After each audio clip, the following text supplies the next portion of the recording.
যে শীতের পিঠা কি দিয়া খায়, কি দিয়া খায়? মুখে এখনই পানি এসে গেছে আপনাদের, দেখছেন? রস দিয়া খায়। এই রস পাইলেন কই? ভাইরা আমার, লক্ষ্য করে দেখুন, খেজুর গাছের মাথায় একই জায়গায় নারকেল গাছ, একই জায়গায় খেজুর গাছ, একই জায়গায় নিম গাছ। আর একটা গাছের মাথা কাটেন, খেজুর গাছের মাথা কাটলে পরে যেমন রস পাওয়া যাবে অমন রস পাওয়া যাবে নাকি? জোরে কন। সুপারি গাছে পাওয়া যাবে নাকি কন? অথচ পাশাপাশি দাঁড়ানো সুপারি গাছ আর খেজুর গাছ। সুপারি গাছ কিয়ামত পর্যন্ত কাটতে কাটতে ওর কল্লা জন্মের কাটা কাটলেও এক ফোঁটা রস বাইর হবে না খেজুরের মতো। একই মাটির সোডিয়াম, একই মাটির ফসফরাস, একই মাটির স্বাদ টানতেছে, একই আলো বাতাস গ্রহণ করতেছে, দুই রকমের পানি। খেজুর গাছের মাথা কাটলে পরে যে ধরনের মিষ্টি পানি পাওয়া যাবে, খেজুর গাছের গোড়া খুঁজতে খুঁজতে 3 মাইল যদি কেউ নিচে চলে যায়, মাথা কাটলে যেমন পানি পাওয়া যাবে অমন পানি পাওয়া যাবে না। যাবে? যাবে না। আল্লাহ রাব্বুল আলামিন ওর মাথার মধ্যে এত সুন্দর ফ্যাক্টরি বানায় দিয়েছেন। বাঁশ গাছ আর আখের গাছ একই জায়গায়। আখ বলেন তো? জি, চিনি বানায় যা দিয়ে আখ। আখের গাছ আর একদিকে বাঁশের গাছ, দেখতে তো প্রায় কাছাকাছি। হ্যাঁ, খেকশিয়াল, কুশাল। আচ্ছা, যাই হোক, মানে এক দেশের খালি আর এক দেশের বুলি। এখন ওই খুশাল আর বাঁশ পাশাপাশি। বাঁশকে যদি সুগার মিলে ঢুকান, কি বলেন, চিনি হবে খুব, তাই না? কিন্তু আখ ঢুকালে পরে ঠিকই চিনি আসে। সুবহানাল্লাহ, সুবহানাল্লাহ, সুবহানাল্লাহ। আল্লাহ কয় এমন খাওয়ান খাওয়াইলাম, শকর আদায় করলি না। কোন বুজুর্গের কবরের কাছে যাইয়া তারপর মরণ সিঁড়ি উঠছে, আমারে খাওয়াও পড়াও, আল্লাহরে বাদ দিয়া এই নাফরমানি করা শুরু করেছো, আল্লাহ নারাজ হয়ে যান। ভাইরা আমার, এরপরে রব্বুল আলামিন বলতেছেন, ফাদউল্লাহ মুখলিসিনা লাহুদ্দিন ওয়ালাউ কারিহাল কাফিরুন। হে বান্দারা, এই কথাগুলি যদি বুঝে থাকো তাহলে আমি আল্লাহর জন্য, আমি আল্লাহকে ডাকো। কারে ডাকো? আমি আল্লাহরে ডাকো। মুখলিসিনা লাহুদ্দিন, আর খালেস ভাবে দিনকে আল্লাহর জন্য নির্দিষ্ট করে দাও। ওয়ালাউ কারিহাল কাফিরুন, তাতে কাফেরদের কলজার মধ্যে যত জ্বালা পোড়া হোক না কেন, দিন হবে খালিস ভাবে আল্লাহর জন্য। কার জন্য? কার জন্য হবে? এখন এই দিন কারে বলে? দিন বলে এখন তো রাত, সকালবেলা যেটা আসবে ওইটা দিন নাকি? কি বলেন, ওইটা দিন না? দিন হলো, দিন বলা হয়, দিন শব্দটি আরবিতে অনেক অর্থে ব্যবহৃত হয়েছে। দিন শব্দের অর্থ আধিপত্য, প্রভুত্ব, মালিকানা, অধিকার, রাষ্ট্র ক্ষমতা, তারপরে রাষ্ট্র শাসন, এই ধরনের 19টি অর্থে দিন শব্দ ব্যবহার করা হয়েছে। কটি অর্থে? 19টি অর্থে। এখানে দিন শব্দের অর্থ আনুগত্য। আনুগত্য সম্পূর্ণ হবে আল্লাহ রাব্বুল আলামিনের। আনুগত্য সবটা কার হবে? দিন একমাত্র আল্লাহর জন্য খালিস ভাবে, আর কারো আনুগত্য করা যাবে না। আইনের ব্যাপারে, শাসন মানার ব্যাপারে, রাষ্ট্র পরিচালনার ব্যাপারে, যে কোনো ব্যাপারে, ব্যক্তি, পরিবার, সমাজ ও রাষ্ট্র, জীবনের সকল ক্ষেত্রে আনুগত্য হবে কার? সিল্লাহ কোন কার? রব্বুল আলামিন এই ব্যাপারে কথা বলতেছেন, আফাগাইরা দীনিল্লাহি ইয়াবগুন ওয়ালাহু আসলামা মান ফিস সামাওয়াতি ওয়াল আরদি তাওআন ওয়া কারহা। আল্লাহ রাব্বুল আলামিন বলেন, তোমরা কি আমার দেওয়া জীবন ব্যবস্থা ছেড়ে দিয়ে, দিন মানে জীবন ব্যবস্থা, দিন মানে জীবন ব্যবস্থা অনেকগুলি অর্থে আসে, তোমরা কি আমার দেওয়া জীবন ব্যবস্থা ছেড়ে দিয়া মানুষের তৈরি করা আইন ও কানুনকে মানতে চাও? ওয়ালাহু আসলামা মান ফিস সামাওয়াতি ওয়াল আরদ, অথচ আসমান আর জমিনের ভিতরে যা আছে সব আমার আনুগত্যের সামনে তারা মাথা নত করে দিয়েছে, তাদের আনুগত্যের মস্তক আমার সামনে অবনত করে দিয়েছে। জোরে বলেন সুবহানাল্লাহ। সবাই আইন মানতেছে কার? জোরে কোন কার? সূর্য আইন মানে কার? চন্দ্র আইন মানে কার? আকাশ আইন মানে কার? সমুদ্র আইন মানে কার? পাহাড় আইন মানে কার? জমিন আইন মানে কার? লক্ষ্য করে দেখুন, এই চট্টগ্রামের পাহাড়িয়া এলাকা, পার্বত্য চট্টগ্রাম, রাঙ্গামাটি, কাপ্তাই, বান্দরবন, বিরাট জঙ্গল এরিয়া, পাহাড়িয়া এলাকা। এই পাহাড়িয়া এলাকার ভিতরে হিংস্র প্রাণী আছে কি নাই? আছে কিনা? সমস্ত হিংস্র প্রাণী আল্লাহ রাব্বুল আলামিন তাদেরকে ঠিক করে দিয়েছেন। ও বাঘ, ওরে সাপ আর সিংহ, যত হিংস্র প্রাণী আছে জঙ্গলের ভিতরে থাকবি, লোকালিটির ভিতরে গিয়া মানুষের কোনো অসুবিধা করতে পারবি না। আল্লাহর আইন মেনে জঙ্গলের ভিতরে তারা থাকে।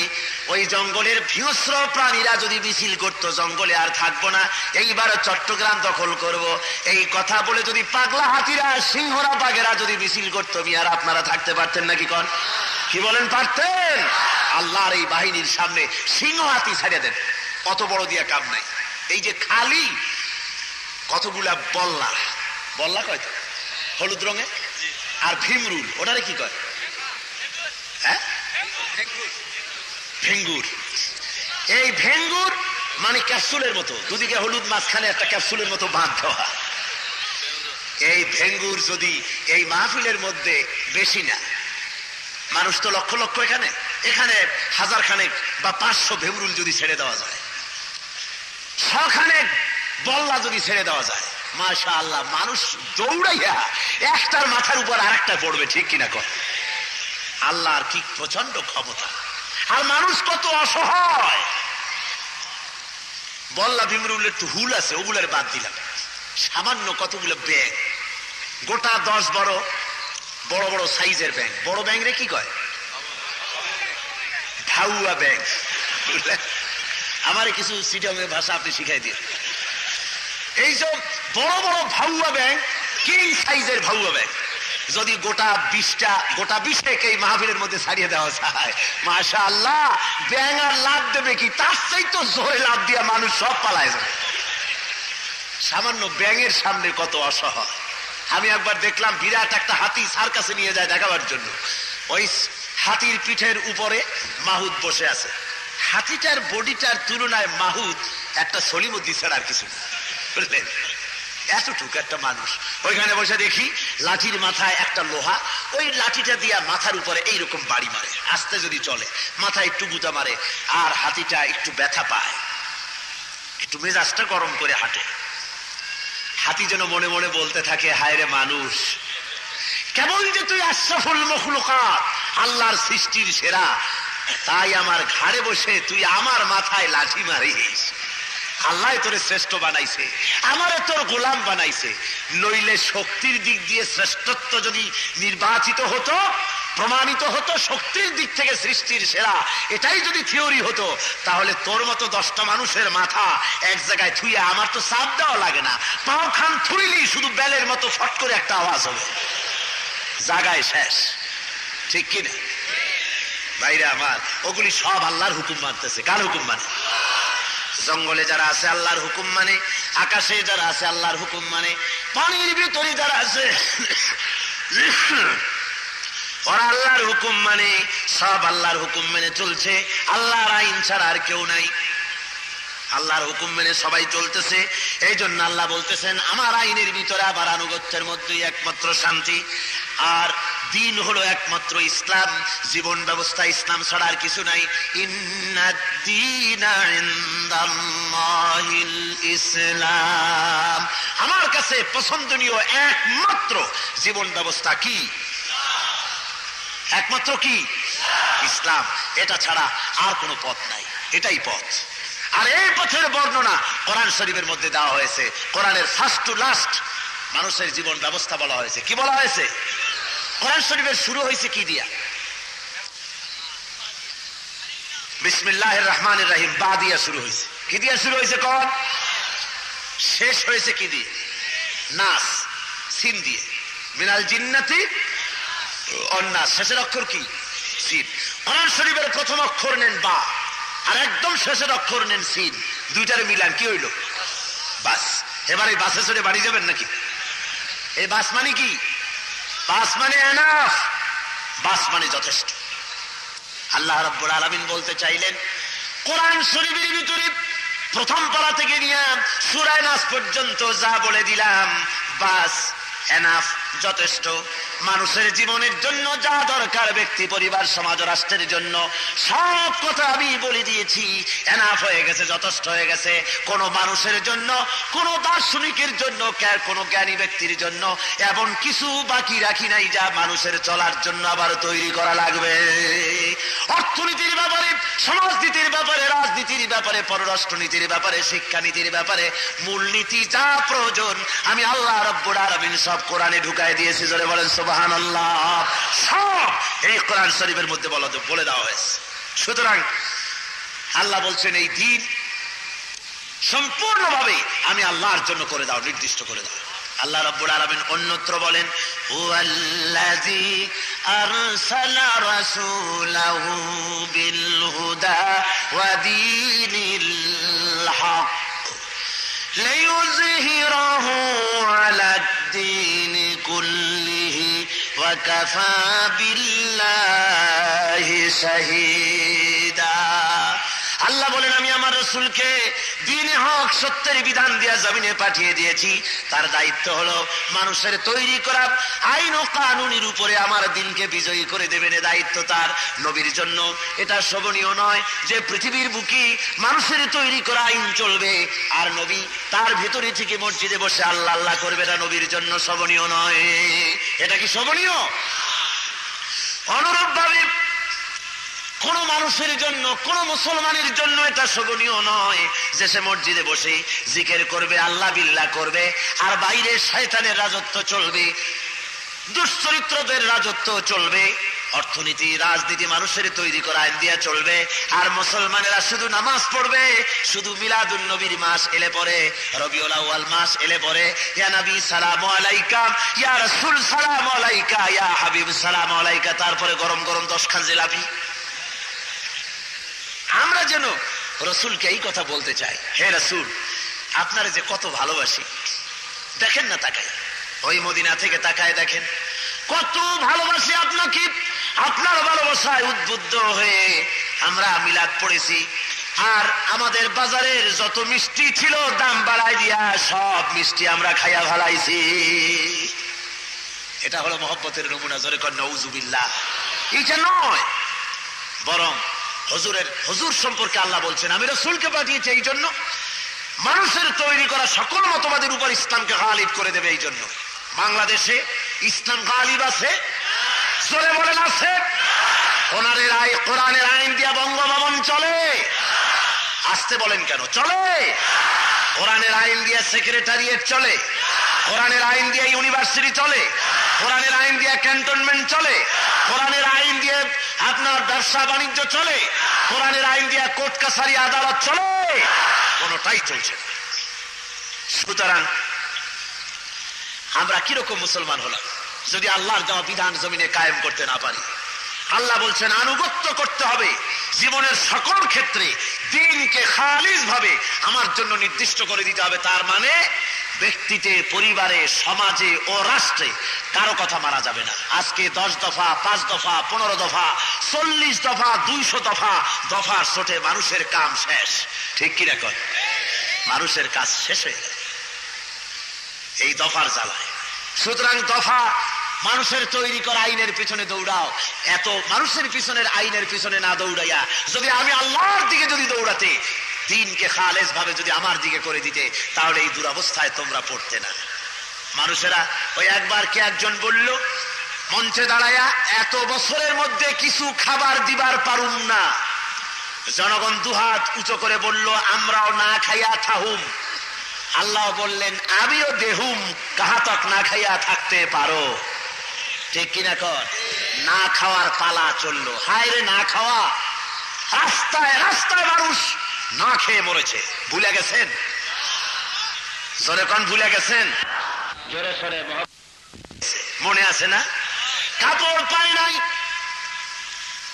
যুবতী মেয়েরা কাপড়ের অভাবে জাল পরিধান করে ইজ্জত ঢাকার চেষ্টা করেছে। খেতে খাবারে রাস্তার ধারে একটা কচু গাছও ছিল না, কলার ডগা চাবায় চেবায় মানুষে খেয়েছে। ঠিক কিনা কর? মানুষ যখন মানুষকে প্রভু মানে তখন আল্লাহর গজব নাজিল হয়ে যায়। খা জম্মের খাওয়া, দেখি কেমন তোরে খাওয়াইতে পারে। ভাইরা আমার, আমি একবার ওই দেশ যখন স্বাধীন হয়ে গেল, ঠিক তার পরপরই ৭১-এর শেষ দিকে, আপনার ওই ৭২-এর প্রথম দিকে ওয়াজ মাহফিল আবার শুরু হলো, বিভিন্ন জায়গায় তাফসীর। তো ট্রেনের ভিতরে বসা শুনি যে কিছু ওই একই কম্পার্টমেন্টে কিছু ছেলেবেলেরা বসা কি জানি কয় কানে কানে, আমারে শুনায় না। অনেকক্ষণ পর আমি বললাম, যুবকরা আমি তো একা, আমার সাথে কেউ নাই, তোমরা যে কি কও আমি তো মোটে শুনি না, একটু জোরে কও না। কয় না, আপনারা শোনাবো না বলেই তো আস্তে আস্তে কই। তাই বললাম, না ভাই আমি একা একদম, বলো না কি বলতেছো তোমরা। কয় যে নিতান্ত শুনতেই যদি চান তাহলে আসল কথা হলো আমরা যা চাইছিলাম তা পাইনি। তো বললাম, কি চাইছিলা? কয় যে চাইছিলাম একটি শোষণ মুক্ত সমাজ, চেয়েছিলাম মানুষে খেয়ে পরে সুখী শান্তিতে বাস করবে, তার হইল না। আমি বললাম, বাবারা আর দরকার নাই, আর দরকার নাই, যদ্দূর হইছে এখন তোমরা একটু শান্তিতে থাকো। কয় কি রকম? আমি বললাম, দেখো এই জমিনে একবার মানুষেরা 4 পয়সা করে চাউল খাইতো। কয় পয়সা করিয়া? বুড়োরা যারা আছেন তারা বলতে পারবে। 4 পয়সা 6 পয়সা করে চাউলের শেষ, 7 আনা 5 আনায় লুঙ্গি, 1.5 টাকা 2 টাকায় শাড়ি। এটা কি আমি বানায় বলতেছি না ঠিক? আরে মিয়া, যুবক মানুষ যদি কয় ঠিক, তা তুমি কি দেখছিলে নাকি? বুড়া মানুষে বলবে যে ঠিক। বন্ধুগণ, এক সময় দেখা গেল কিছু নেতা সামনে চলে এলেন, এই জুলম, এই ঔপনিবেশিক জুলুম সহ্য করা যাবে না। 4 পয়সা চাউলের শেষ, 3 আনা একটা লুঙ্গি, 1.5 টাকা একটা শাড়ি, এই জুলম বরদাস্ত করা যাবে না। জনগণ বলল, আমাদের কি করিতে হইবে? নেতারা বলল, তোমরা জাগো। জনগণ বলল, আমরা জাগলাম। 1947 সন জায়গা দেখে সর্বনাশ, 4 পয়সা সেরের চাউল 8 আনা, তারপরে 7 আনার লুঙ্গি 7 টাকা, 2 টাকার শাড়ি 13 টাকা, 1.5 টাকার সরিষার তেল বা 8 আনার সরিষার তেল 4 টাকা। এবার এক শ্রেণীর নেতারা সামনে চলে এলেন, এই জুলুম বরদাস্ত করা যাবে না। 8 আনা করে চাউলের শেষ, একটা কথা। 4.5 টাকা করে, 4 টাকা করে খাঁটি সরিষার তেল, এটা একটা কথা হলো? লুঙ্গি একটা 2 টাকা 3 টাকা, শাড়ি একটা 13 টাকা 15 টাকা, বিয়ের শাড়ি 20 টাকায় হয়ে যায়। এই জুলুম আর বরদাস্ত করা যাবে না। আঙ্গুরের শের 4 টাকা 5 টাকা 7 টাকা, এই জুলুম সহ্য করা যাবে না। কি করিতে হইবে? জনগণ প্রশ্ন করলো, নেতারা কি করিতে হইবে? কি করিতে হইবে? নেতারা বলল, জাগিতে হইবে, জাগিতে হইবে। জনগণ বলল, আমরা জাগিলাম। 1971 সন সব জেগে গেল। জায়গা দেখে সর্বনাশ, সে 8 আনার চাউলের শের 8 টাকা, 13 টাকার শাড়ি 830 টাকা, 7 টাকার লুঙ্গি 70 টাকা। আমি বললাম, যুবকরা আর জাগো না, যদ্দূর জাগ, যদ্দূর ভালো। এর চেয়ে বেশি জাগলে তাহলে মানুষ সব শেষ হয়ে যাবে। কথা বুঝতে পেরেছ? সুতরাং শান্তি দেওয়ার মালিক আল্লাহ। শান্তি দেওয়ার মালিক কে? আরো জোরে বলেন, কে? সেই শান্তি আসবে কিভাবে? আল্লাহর আইন মানলে। সে শান্তি আসবে কিভাবে? জোরে কর। আল্লাহর আইন মানলে পরে আসবে, আল্লাহর আইন না মানলে পরে কিছুতেই সেই শান্তি আসতে পারে না। সুতরাং আল্লাহর দেওয়া বিধান, আল্লাহর দেওয়া জীবন ব্যবস্থা মানতে হবে। রব্বুল আলামিন বলছেন, আমার দেওয়া জীবন ব্যবস্থা ছেড়ে দিয়ে কেউ যদি অন্যটা গ্রহণ করে তো কি হবে? ওয়ামান ইয়াবতাগি গায়রাল ইসলামি দীনান ফালান ইউকবালা মিনহু ওয়া হুয়া ফিল আখিরাতি মিনাল খাসিরিন। আল্লাহ রাব্বুল আলামিন বলেন, যে বা যারা আমার দেওয়া জীবন ব্যবস্থা ছেড়ে দিয়া মানুষের তৈরি করা আইন ও কানুন মানবে, আল্লাহ বলেন কিয়ামতের দিন ওদের কাছ থেকে আমি ওটা গ্রহণ করব না। ওয়া হুয়া ফিল আখিরাতি মিনাল খাসিরিন। আর নিঃসন্দেহে কিয়ামতের দিন তারা ক্ষতিগ্রস্ত হবে, নিঃসন্দেহে তারা ক্ষতিগ্রস্ত হবে। তার কাছ থেকে ওটা গ্রহণ করব না। সুতরাং দিন হবে একমাত্র আল্লাহর জন্য। আনুগত্য ভালো করে বোঝেন, ব্যক্তিতে, পরিবারে, সমাজে, রাষ্ট্রে, সব জায়গায়, অর্থনীতিতে, অর্থাৎ বঙ্গভবন থেকে শুরু করে রান্নাঘর পর্যন্ত, জন্ম থেকে শুরু করে কবর পর্যন্ত আইন চলবে কার? আপনারা যারা অফিসার মানুষ, আলেম ওলামা মানুষ, আপনারা যদি মনে করেন যে আমরা আসতে কব আল্লাহ, এটা ঠিক না। জোরে সরে বলেন আইন চলবে কার? আল্লাহ ছাড়া আর অন্য কারো আইন চলতে পারে না। এরপরে রব্বুল আলামিন বলছেন, রফিউদ দারাজাতি যুল আরশি ইউলকির রূহা মিন আমরিহি আলা মান ইয়াশাউ মিন ইবাদিহি লিয়ুনজিরা ইয়াউমাত তালাক। রফিউদ দারাজাত, তিনি হলেন অত্যন্ত মর্যাদাশালী, যুল আরশ, আরশের মালিক। ইউলকির রূহা মিন আমরিহি আলা মান ইয়াশাউ মিন ইবাদিহি। হুজুর সাল্লাল্লাহু আলাইহি ওয়াসাল্লামের নবুয়ত নিয়ে কাফেরেরা বলতো, মুহাম্মদ সাল্লাল্লাহু আলাইহি ওয়াসাল্লাম কি, ওই যে কালকে বলছিলাম, বলতো যে তোমারে আল্লাহ নবী বানাইলো কেন? তুমি এত গরিব মানুষ, ধনী মানুষকে আল্লাহ নবী বানালো না কেন? এতিম দেখে নবী বানালো কেন? একজন বাপ আছে এরকম বানাইতে পারলেন না? তোমার মতো একজন গরিব মানুষকে বানাইলো। এভাবে তারা তর্ক তুলতো যে ধনী মানুষ কেন হলো না, গরিব মানুষকে নবী বানাইলো কেন? আল্লাহ রাব্বুল আলামিন বলেন, তিনি হলেন আরশে আজিমের মালিক, শাসন কার্য পরিচালনা করার বুঝার মালিক একমাত্র তিনি। ওই আল্লাহ রাব্বুল আলামিন নিজে সীমাহীন ক্ষমতার মালিক। তিনি সৃষ্টি লোকের মধ্যে তিনি তার বান্দার ভিতর থেকে যারে খুশি তাকে তিনি রূহ দান করেন। রূহ মানে ওহী, রূহ মানে জিবরাইল। এখানে রূহ অর্থ হলো জিবরাইল বা ওহী বা নবুয়ত। বান্দার ভিতর থেকে আল্লাহ যাকে খুশি বান্দাদের মধ্য থেকে তাকে তিনি নবী বানান। তোমাদের খেয়াল খুশি মতো নবী আল্লাহ বানান না, আল্লাহ নবী বানান তার ইচ্ছে মতো। যারে খুশি বান্দাদের ভেতর থেকে তাকে তিনি নবুয়ত প্রদান করেন। ওই যে কালকে বলেছিলাম বা প্রথম দিন বলেছিলাম, নবুয়ত চাইয়া পাওয়া যায় না, নবুয়ত ভোট দিয়ে বানানো যায় না, নবুয়ত দাবি করে হওয়া যায় না। নবুয়ত আসে আল্লাহর পক্ষ থেকে। কার পক্ষ থেকে আসে বলেন? আল্লাহ রাব্বুল আলামিনের পক্ষ থেকে আসে নবুয়ত। কেন নবী পাঠায়? আল্লাহ বলেন লিয়ুনজিরা ইয়াউমাত তালাক, যাতে করে তারা ভয় দেখাতে পারে, সতর্ক করতে পারে সাক্ষাতের দিন সম্পর্কে। কার সাথে সাক্ষাৎ?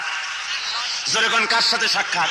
আল্লাহর সাথে সাক্ষাৎ করার দিন সম্পর্কে যেন তারা মানুষকে ভয় দেখাতে পারে, বুঝাতে পারে। ইয়াউমা হুম বারিজুনা লা ইয়াখফা আলাল্লাহি মিনহুম শাই লিমানিল মুলকুল ইয়াউম লিল্লাহিল ওয়াহিদিল কাহ্হার। সেদিন তোমরা নিরাভরণ হয়ে, আবরণহীন হয়ে আল্লাহর দরবারে তোমাদেরকে উপস্থিত হতে হবে। সেদিন সবাই নিরাভরণ হয়ে আবরণহীন অবস্থায় আল্লাহর দরবারে সকলকে উপস্থিত হতে হবে। লা ইয়াখফা আলাল্লাহি মিনহুম শাই। সেদিন আল্লাহর কাছে তোমাদের কোনো জিনিস গোপন থাকবে না। যা করেছো সব আল্লাহর কাছে প্রকাশিত হয়ে পড়বেন, তিনি সব জানেন। সেদিন সেই হাসরের ময়দানে আল্লাহ রাব্বুল আলামিন সেই হাসরের ময়দানে বলবেন, লিমানিল মুলকুল ইয়াউম। আজকের আধিপত্য, আজকের রাজত্ব, আজকের বাদশাহী কার? দুনিয়ার সব মরে যাবে, মানুষ থাকবে না, সব শেষ। এরপরে আল্লাহ রাব্বুল আলামিন হযরতে আজরাইলকে ডেকে বলবেন, হাদিস শরীফে আছে, আল্লাহ রাব্বুল আলামিন বলবেন, আজরাইল রে, এখন আর কারা বাকি আছে?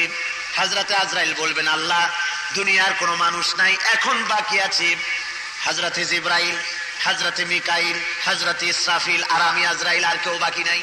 আল্লাহ রাব্বুল আলামিন বলবেন, আজরাইল জলদি করে চলে যাও, জিবরাইলের জান কবজ করে নাও।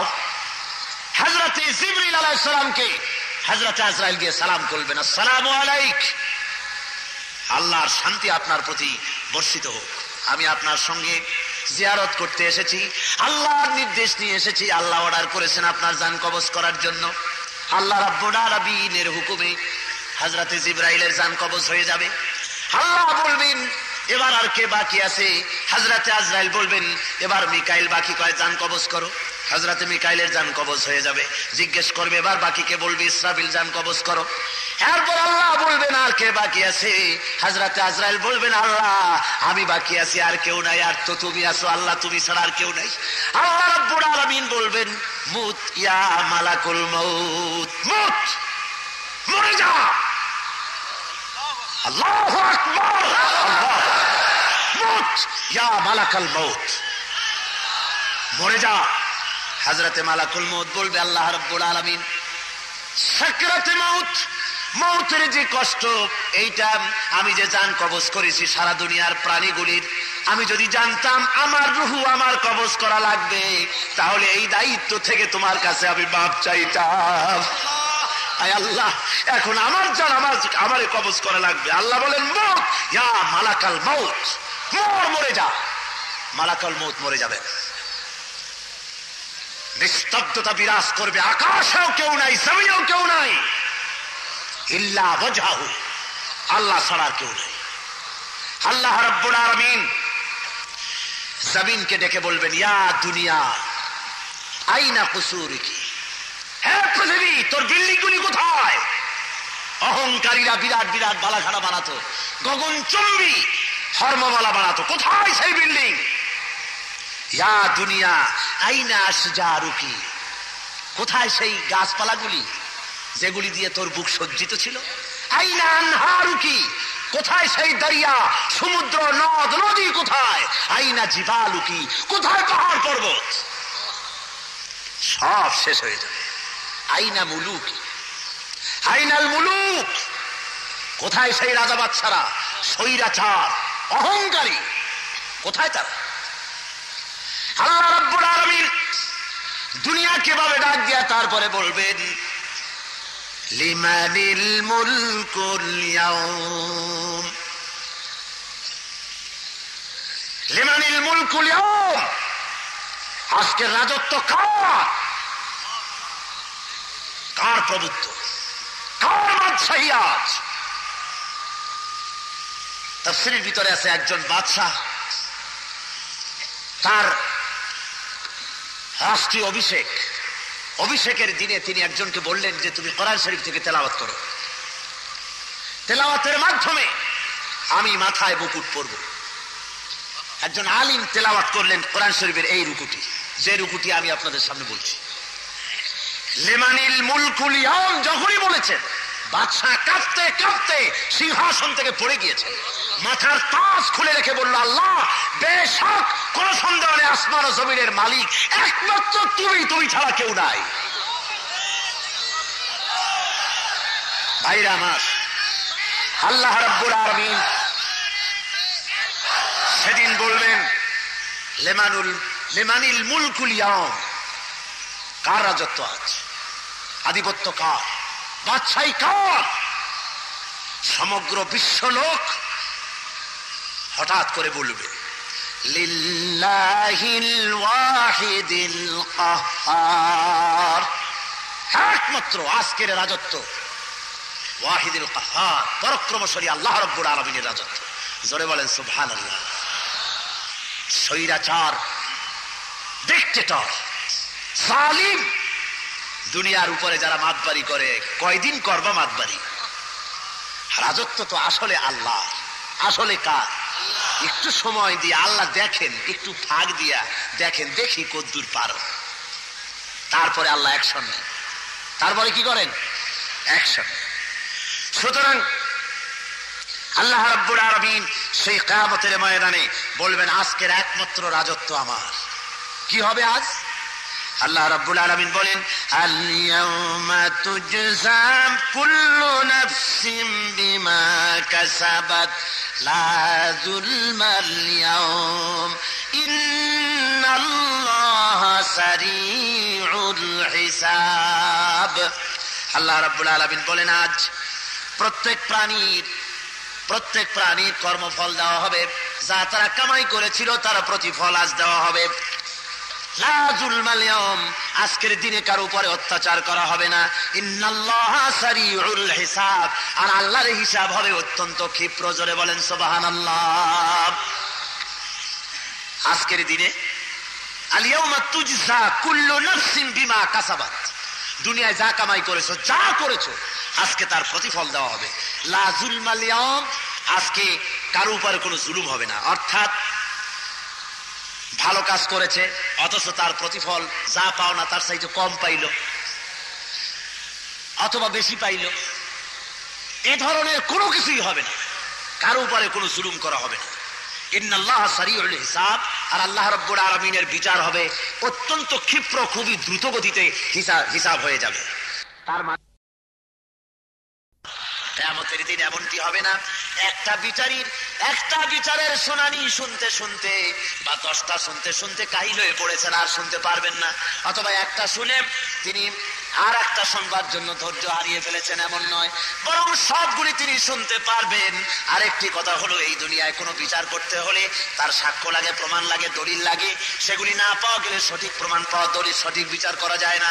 আল্লাহ রাব্বুল আলামিন কিয়ামতের দিন যখন বিচার করবেন তিনি তখন এমন বিচারপতি, সাক্ষ্য প্রমাণ তো আছে, আর তারপরে বিচারপতির নলেজে ওই বান্দা সম্পর্কে সবকিছু তার আদালতে রয়ে গেছে, ঠিক না?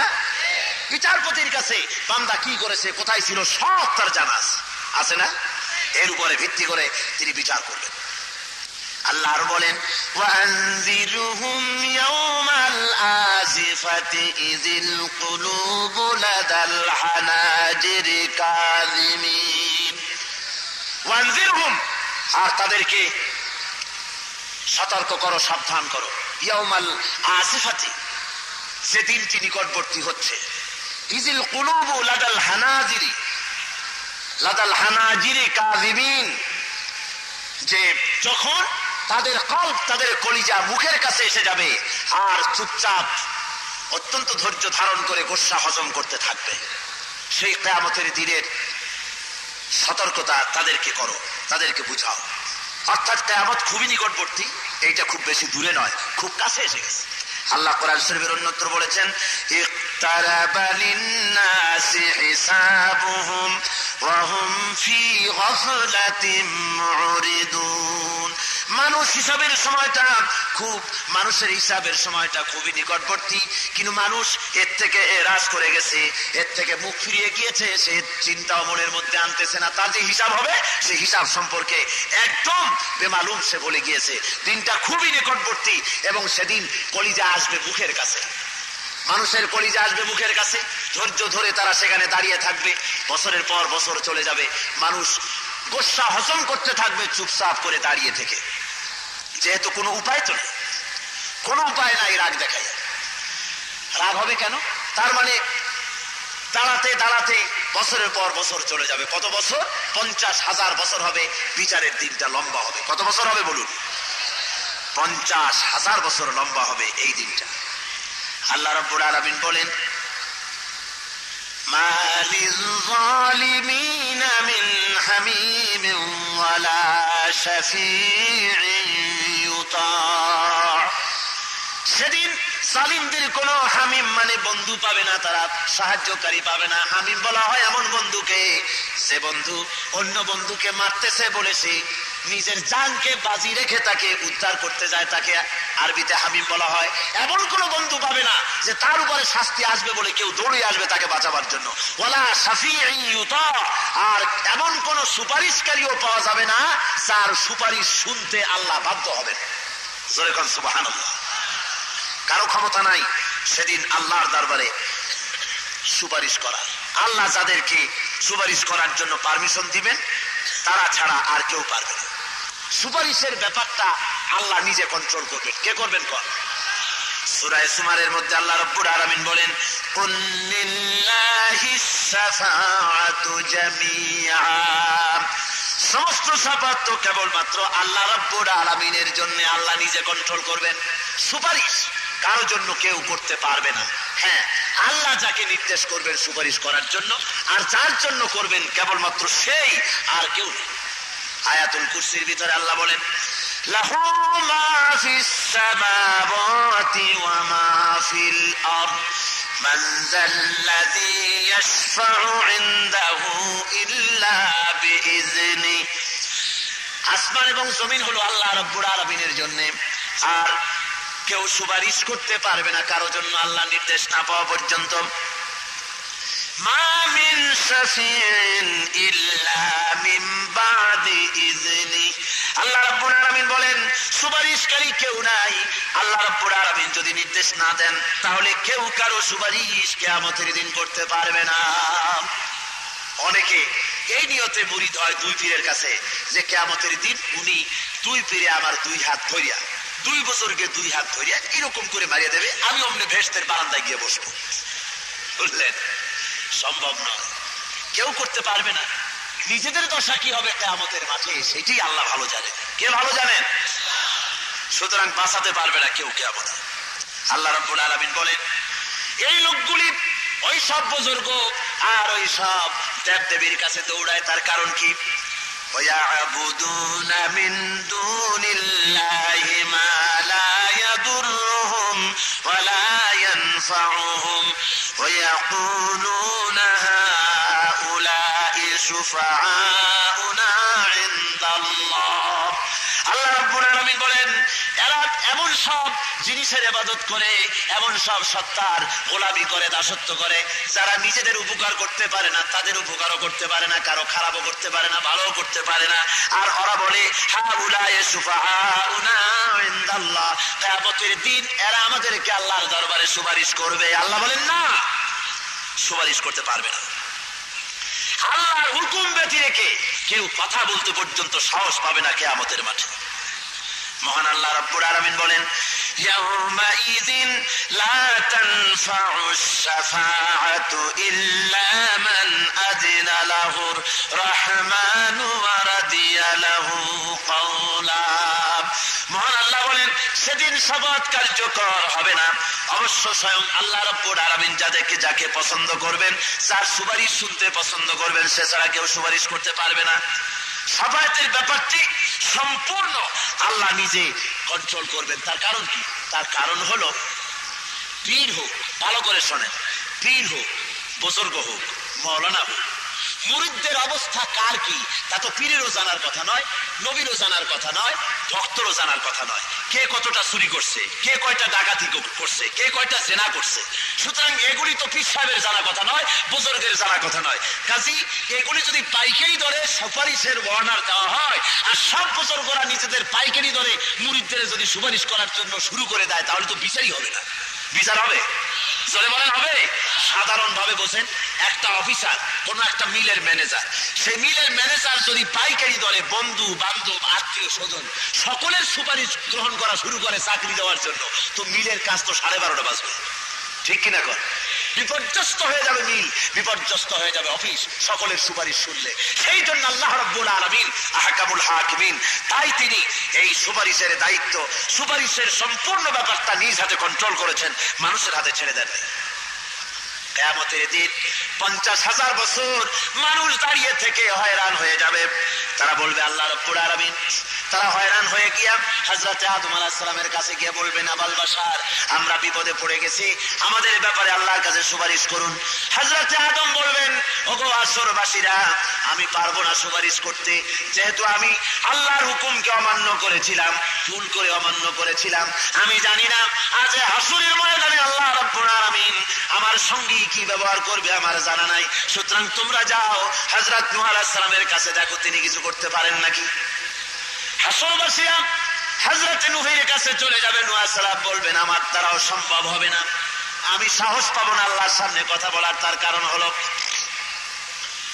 আমি যখন জাহাজে ওঠার জন্য আমার ছেলেকে বলেছিলাম ইয়া বুনাইয়ার কাম মা'না, ও ছেলে জাহাজে ওঠো, আল্লাহ রাব্বুল আলামিন বলেছিলেন নূহ রে, তোমার ওই ছেলে তাওহীদ মানে না, রিসালাত মানে না, আখিরাত মানে না, এমন ছেলেকে যদি আহাল বলে পরিচয় দাও, লাইসা মিন আহলিক, সে তোমার আহাল নয়, এমন ছেলেকে যদি আহাল বলে পরিচয় দাও, নবুয়তের দপ্তর থেকে তোমার নাম কাটা যাবে।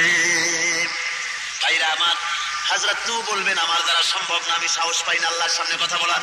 হযরত নূহ বলবেন চলে যাও মূসা আলাইহিস সালামের কাছে। মূসা আলাইহিস সালাম বলবেন আমিও পারবো না, যেহেতু আমি বনি ইসরাইলের একটা লোককে, ফেরাউনের জাতির একটা লোককে একটা থাপ্পড় মারছিলাম, মেরেছিলাম এমনি শাসন করার জন্য, কিন্তু সে যে মরবে আমি জানতাম না, আমার একটা থাপ্পড় খেয়ে সে মরে গেছে, আমি মারার নিয়ত করে মানি নাই, কিন্তু জানি না আজ এই কিয়ামতের ময়দানে আল্লাহর দরবারে আমার কি হাসর হবে, আল্লাহ আমার সাথে কি ব্যবহার করবে আমার জানা নাই, আমার সাহস নাই আল্লাহর সামনে কথা বলার। তোমরা হযরত ইব্রাহিমের কাছে যাও।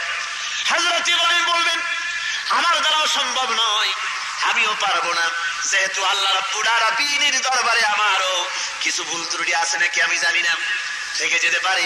আমাকে যখন ডাকা হয়েছিল পূজা করার জন্য, মূর্তি পূজা করার জন্য, আমি তখন আকাশের দিকে তাকায় বলেছিলাম ইন্নী সাকিম, আমি অসুস্থ বলেছিলাম, অথচ আমি সুস্থ ছিলাম।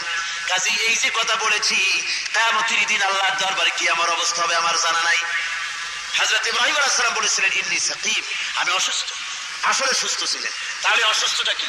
মানুষের অসুস্থতা এবং সুস্থতা দুই রকম। কয় রকম? একটা হলো মানসিক আর একটা হলো শারীরিক। কথা বুঝছেন তো? সুতরাং হযরত ইব্রাহিম মিথ্যা কথা বলেন নাই, কোন পয়গম্বর মিথ্যা বলতে পারেন না।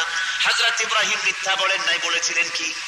হযরত ইব্রাহিমের অবস্থা ছিল গোটা জাতি মূর্তি পূজায় লিপ্ত, আল্লাহরে ছেড়ে দিয়েছে।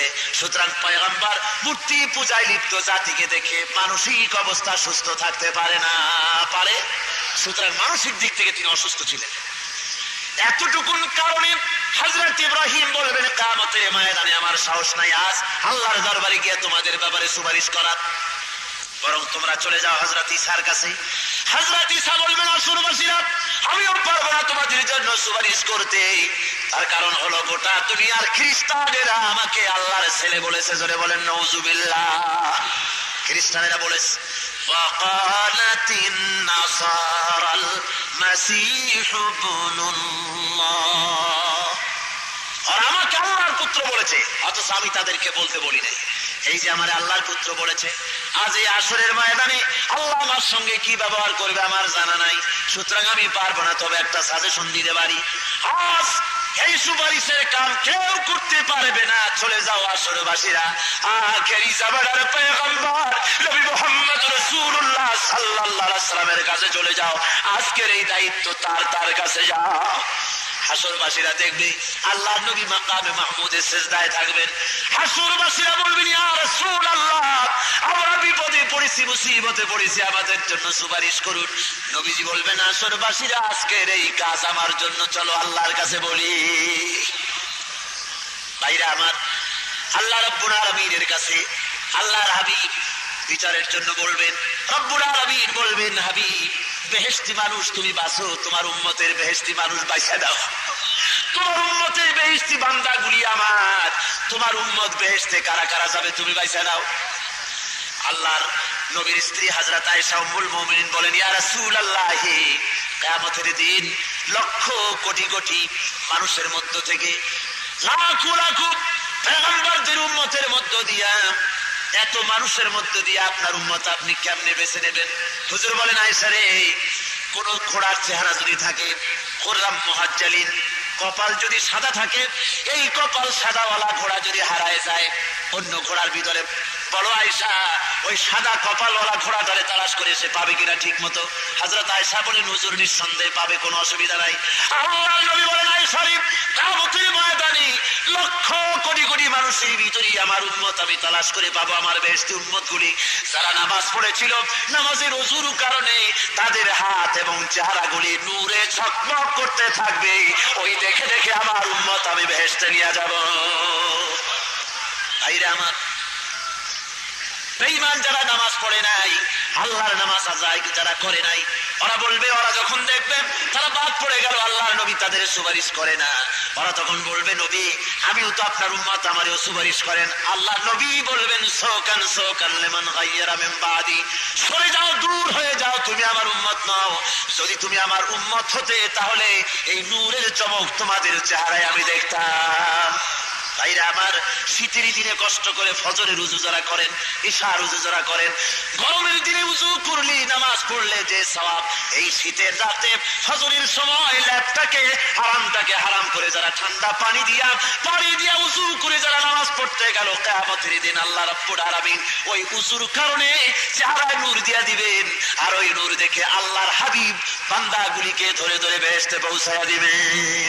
এই দুনিয়ায় কোন বুজুর্গ, কোন পীর, কোন আলেম কাউকে সুপারিশ করতে পারবে না যতক্ষণ পর্যন্ত আল্লাহ রাব্বুল আলামিন নির্দেশ না করেন। ভাইরা আমার, এই ব্যাপারে কোরআন শরীফের মধ্যে আরো কথা আছে। আল্লাহ রাব্বুল আলামিন বলেছেন, নবী আপনি আপনার আহলে বাইতদেরকে ডেকে বলে দেন, কুল মা কুনতু বিদআম মিনার রাসূল, আমি কোন নতুন রাসূল নই, আমার আগে আরো অনেক রাসূল এসেছে। আমি জানি না আমার সাথে কিয়ামতে আল্লাহ রাব্বুল আলামিন কি ব্যবহার করবেন, আর আমি এও জানি না যে তোমাদের সাথে আল্লাহ কি ব্যবহার করবেন। এই আয়াত নাযিল হয়ে গেল। হুজুর ডাকলেন, ও ফাতেমা, ও আলী, ও হাসান, হুসাইন, আহলে বাইত সব আসো আসো। হুজুর আয়াত পড়ে শোনালেন, ও আমার মেয়ে, ও কলিজার টুকরা ফাতেমা, আমার উপরে ভরসা করো। কিয়ামতের দিন মুহাম্মদ সাল্লাল্লাহু আলাইহি ওয়াসাল্লামের মেয়ে হিসাবে নাজাতের কোনো ফয়সালা তোমার হবে না। আল্লাহু আকবার, আল্লাহু আকবার। ও হাসান, ও হুসাইন, আমি মুহাম্মদ সাল্লাল্লাহু আলাইহি ওয়াসাল্লামের নাতি হিসাবে তোমাদের ফয়সালা হবে। আমলের উপরে নির্ভর করো, আমল তৈরি করো। ভাইরা আমার, হযরতে ফাতেমা রাদিয়াল্লাহু তাআলা আনহা রাসূলের ইন্তেকালের পরে হযরতে ফাতেমা রোগগ্রস্ত হয়ে পড়লেন। হুজুর যখন মরজে মউতে মুবতালা হয়েছিলেন, ইন্তেকাল করবেন যে রাত্রে, হযরত ফাতেমা সকলের চাইতে বেশি করে কাঁদতেছিলেন যে আরে আমার তো আর কেউ রইল না। আল্লাহর নবী হযরতে ফাতেমা কি এত মহব্বত করতেন, কোন দিকে যাওয়ার সময় সকলের শেষে ফাতেমার সঙ্গে দেখা করতেন। কোন জায়গা থেকে আসলে সর্বপ্রথম হযরত ফাতেমার সঙ্গে দেখা করতেন। হুজুর বলতেন, ফাতেমা মা আমার কলিজার টুকরা, যে ব্যক্তি ফাতেমাকে কষ্ট দেয় সেজন্য আমারই কষ্ট দিল। আল্লাহ নবী লক্ষ্য করে দেখলেন মৃত্যুর সময় সকলের চাইতে হযরত ফাতেমা বেকরার হয়ে গেছে, কাঁদতে কাঁদতে পাগলের মতো হয়ে গেছে। আল্লাহর নবী হযরত ফাতেমাকে কাছে ডাকলেন, কানে কানে কি যেন বললেন। হযরত ফাতেমার কান্না বন্ধ হয়ে গেল। হযরত আয়েশা ফাতেমাকে ডেকে বলেন, মা, হুজুর তোমার কানে কি বললো আর তোমার কান্না বন্ধ হয়ে গেল? হযরত ফাতেমা বলে, আব্বা, ও আমার মা, আব্বা জান আমার কানে কানে বললেন, মা তুই কান্দিস না, তোর চোখের পানি আবার সহ্য হয় না, কান্দিস না। আমি মরে গেলে পরে তোরে সুখবর দিয়ে দেই, আমি মরবার পরে আমার সাথে সর্বপ্রথম তোমার সাথে আমার দেখা হয়ে যাবে। আল্লাহর নবীর ইন্তেকালের 6 মাস পরে হযরত ফাতেমার ইন্তেকাল হয়ে গেল। মরজে মউতে মুবতালা হয়ে গেলেন হযরতে মা ফাতেমা। ঘরের মধ্যে মৃত্যুর যন্ত্রণায় ছটফট করেন। হযরত আলীকে ডেকে বলেন, আলী রে, কোথায় আমার মউত হবে এখনই? ও আলী, আমার যদি মউত হয়ে যায় দিনের বেলায় আমার জানাজা করবা না, দিনের বেলায় বেশি লোককে খবর দিয়া জানাজা দিবা না, যেহেতু আমি পর্দায় ছিলাম সবসময়ের জন্য। আমার গায়ে কাপড় চোপড় চড়াইয়া মানুষের সামনে নিয়ে যদি জানাজা দাও, তাহলে লোকেরা অন্তত পর্দার ভিতরে বুঝতে পারবে নবীর মেয়ে ফাতেমা লম্বা চওড়া এতটা ছিল। কাউকে দেখাবা না, রাতের আধারে কয়েকটা লোক নিয়ে আমার জানাজা করে আবার কবরে দিয়ে দিও। হযরত ফাতেমা ইন্তেকাল করলেন রাতে। হযরতে আলী রাতের বেলায় খবর দিলেন লোকদেরকে, কিছু লোক হলো। হযরতে আবু যর কবর খোঁজার কাছে গেলেন, কবর খোঁজা হয়ে গেল। কবরের ভিতরে হযরত আবু যর নিচে নেমে গিয়ে বলেন, কবর রে, তোর মধ্যে আজ কারে রাখবো তুই কি জানিস? এই কবর তোর ভিতরে আজকে যারে রাখবো তিনি হলেন বেহেশতের সরদারিনী, বেহেশতের সমস্ত নারীদের সরদারিনী খাতুনে জান্নাত মা ফাতেমা। খবরদার কবর ফাতেমার সঙ্গে বেয়াদবি করবি না। কবরের থেকে কোনো আওয়াজ নাই। আবার হযরত আবু যর বলেন, কবর রে শোন, তোর ভিতরে যারে রাখবো তিনি হলেন সাইয়্যিদ আসবাবে আহলিল জান্নাত, বেহেশতের জওয়ানদের সরদার হযরত ইমাম হাসান হোসেনের মারে রাখবো। খবরদার বেয়াদবি করবি না, কোনো আওয়াজ নাই, কোনো খবর নাই। এরপরে হযরত আবু যর আবার বলেন, কবর রে শোন, তোর মধ্যে যারে রাখবো তিনি হলেন আসাদুল্লাহিল গালিব, দুনিয়ার কাফিরদের জন্য বাঘ বানিয়ে আল্লাহ যারে পাঠাইছেন সেই আলীর স্ত্রী। খবরদার বেয়াদবি করবি না। কোনো জবাব আসে না। এইবারে হযরত আবু যর আরো জোরে চিৎকার দিয়ে বলে, কবরের মাটি তোর ভিতরে কারে রাখবো জানিস? ইনি হলেন আখেরি জামানার পয়গম্বর নবী মুহাম্মদুর রাসূলুল্লাহ সাল্লাল্লাহু আলাইহি ওয়াসাল্লামের কলিজার টুকরা নয়নের পুতুলি মা ফাতেমারে তোর ভিতরে রেখে যাবো। খবরদার বেয়াদবি করবি না। কবরের ভিতর থেকে আওয়াজ এসে গেল মানুষের মতো করে। কবর ডাক দিয়ে বলে, আবু যর, আমি ফাতেমা চিনি না, খাতুনে জান্নাত চিনি না। হাসান হোসেনের মা চিনি না, আসাদুল্লাহিল গালিব আলীর স্ত্রী চিনি না, আল্লাহর নবী মুহাম্মদ রাসূলুল্লাহর মেয়ে ফাতেমারে চিনি না।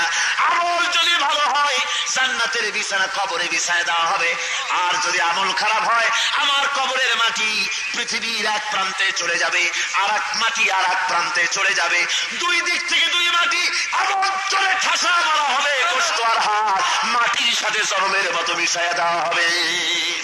ভাইরা আমার, হযরতে আবু যার চিৎকার মেরে যে বের হয়ে গেলেন, জীবনে আর সংসার করতে পারেন নাই।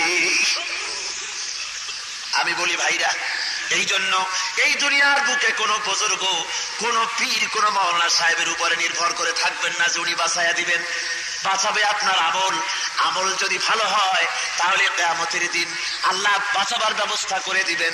সেই জন্য আমল ভালো করে তৈরি করতে হবে, আমল যেন খারাপ না হয়ে যায়। আমল যদি ভালো হয়, যদি মনটা নরম হয়, রাতের বেলায় যদি কাঁদতে পারেন, শেষ রাত্রে উঠে চোখের পানি ফেলায় যদি কাঁদেন, আল্লাহ রে আমার মতো গুনাহগার আকাশের নিচে জমিনের উপরে আর নাই, রব্বুল আলামিন তুমি মেহেরবানি করে জিন্দেগীর গুনাহ আমারে মাফ করে দাও। এইভাবে বান্দা যখন কাঁদে, চতুর্থ আকাশের পরে অথবা প্রথম আকাশে আল্লাহ আসেন আর ফেরেশতারে বলেন, ফেরেশতারা দেখ তামাম পৃথিবীর লক্ষ কোটি কোটি মানুষ ঘুমানো, কিছু কিছু মানুষ ওই যে বসে বসে কান্দে, কয় কান্দে কে? ফেরেশতারা বলে আল্লাহ তুমি তো ভালো জানো। আল্লাহ কয় না, তোদের মুখে শুনতে চাই। ফেরেশতারা বলবে রব্বুল আলামিন ওরা গুনাহ করেছি, জাহান্নামের আগুন থেকে তোমার কাছে মাপ চাই, তোমার গজব থেকে মাপ চাই। আল্লাহ বলবেন, আল্লাহ বলেন ফেরেশতারা আমার ওই বান্দাকে আমারে দেখছে নাকি? কয় না দেখে নাই। আমার বেহেশত দেখছে নাকি? কয় না দেখে নাই। আমার দোজখ দেখছে নাকি? কয় না দেখে নাই। আল্লাহ রাব্বুল আলামিন বলেন ফেরেশতারা আমার এই বান্দাগুলি আমারে দেখলো না, আমার বেহেশত দেখলো না, আমার দোজখ দেখলো না, হাসর দেখলো না, শুধুমাত্র নবীর কথা বিশ্বাস করে, কোরআন হাদিসের কথা বিশ্বাস করে, রাতের আরামের ঘুম হারাম করে কিভাবে কান্দে তাকাইয়া দেয়। ও আমার ফেরেশতারা তোরা সাক্ষী থেকে যা, আমার রহমতের দরিয়ায় দোষ মেরেছে, আমার ওই ক্রন্দনরত বান্দাগুলিকে আমি আল্লাহ মাফ করে দিলাম। ভাইরা আমার, এই জন্য বলি আল্লাহর সঙ্গে গভীর সম্পর্ক স্থাপন করতে হবে। ওই কিয়ামতের দিন কেউ বাঁচাতে পারবে না, একমাত্র আল্লাহ রাব্বুল আলামিন ছাড়া তিনি বাঁচাতে পারবেন। তাই সুপারিশের মালিক একমাত্র আল্লাহ, তিনি সুপারিশ যাকে করতে বলবেন তিনি ছাড়া কেউ করতে পারবে না। এরপরে আল্লাহ বলেন ইয়ালামু খাইনাতাল আয়ুনি ওয়া মা তুখফিস সুদূর। এ বান্দা, তোমার সিনার মধ্যে কি লুকাও, তোমার চক্ষু কি লুকোচুরি খেলে, আর মনের ভিতরে কি গোপন থাকে, আমি সব জানি। বিচার আমার কাছে আছে, আমি বিচার করব। ওয়াল্লাহু ইয়াকযী বিল হক ওয়াল্লাযীনা ইয়াদউনা মিন দুনিহি লা ইয়াকযুনা বিশাইইন ইন্নাল্লাহু হুয়াস সামিউল বাসীর। আল্লাহু ইয়াকযী বিল হক, আল্লাহর ফয়সালাই হবে চূড়ান্ত ফয়সালা। ওয়াল্লাযীনা ইয়াদউনা মিন দুনিহি লা ইয়াকযুনা বিশাই, আল্লাহর বাদ দিয়ে তোমরা যাদের ডাকাডাকি করো ওদের হাতে কোনো ফয়সালা নেই, ওরা কোনো ফয়সালা করতে পারবে না। ফয়সালার মালিক কে? আল্লাহ। ইন্নাল্লাহু হুয়াস সামিউল বাসীর, আর নিশ্চয়ই আল্লাহ সবকিছু শোনেন এবং দেখেন। সেই আল্লাহর উপরে নির্ভর করতে হবে জীবনের সবকিছু। কার উপরে নির্ভর করবেন? আল্লাহর উপরে। আর সুপারিশের একমাত্র সবকিছুর মালিক, সুপারিশের মালিক আল্লাহ রাব্বুল আলামিন। তিনি কিয়ামতের দিন যদি মেহেরবানি করেন তাহলে আমরা বাঁচতে পারবো, আর যদি মেহেরবানি না করেন বাঁচার কোনো উপায় নাই। সেজন্য নির্ভর করতে হবে একমাত্র কার উপরে বলুন? আরো জোরে বলেন, কার উপরে? আল্লাহর উপরে। কোরআনে কারীম বোঝার জন্য যত তাফসীর পৃথিবীতে এসেছে, প্রত্যেক তাফসীরই তার যুগে বড় বড় অবদান রেখেছে। কাশাফ, বাইসাবি, দুররে মনসুর, হাসিন, কবির, তারপরে রুহুল বায়ান, তাফসীর আশরাফি, এরপরে মারিফুল কোরআন, ফি সিলালিল কোরআন, সাফাতুত তাফসীর, এভাবে করে যত তাফসীর এ পর্যন্ত এসেছে সমস্ত তাফসীর তার নিজস্ব পরিমাণ বলে উল্লেখযোগ্য ভূমিকা রেখেছে উম্মতের উপরে, বড় সন্দেহ নাই। কিন্তু বর্তমান যুগে যে তাফসীর খানা গোটা পৃথিবীতে সবচেয়ে বেশি আলোড়ন সৃষ্টি করেছে, কোরআনকে জীবন ব্যবস্থা হিসেবে বুঝবার জন্য আধুনিক মন মানসিকতার ভেতরে আলোড়ন সৃষ্টি করেছে এবং বিভিন্ন ভাষায় ছাপা হয়ে পৃথিবীর কোটি কোটি মানুষ তার তেলাওয়াত করছে, বুঝতেছে আর ইসলাম কবুল করতেছে অবস্থাগুলা। সেই তাফসীরটার নাম হচ্ছে তাফসীরুল কোরআন। নামটা কি বলেন তো?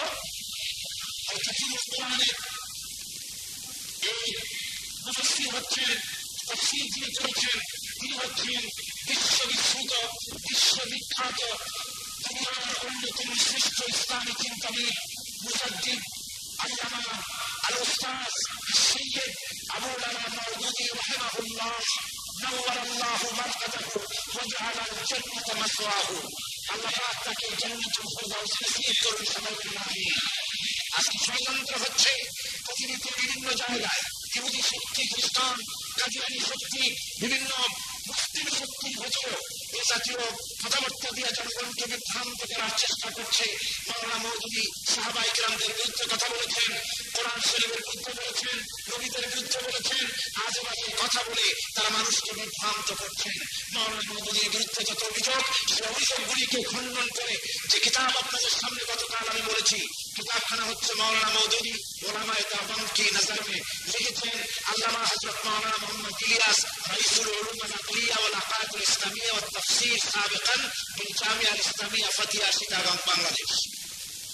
জবরদস্ত একজন আলেম, সাহেব ইলম, আলেম দ্বীন, সাহেব রায়, একজন জবরদস্ত আল্লামা, পটিয়া মাদ্রাসার প্রাক্তন উস্তাদ।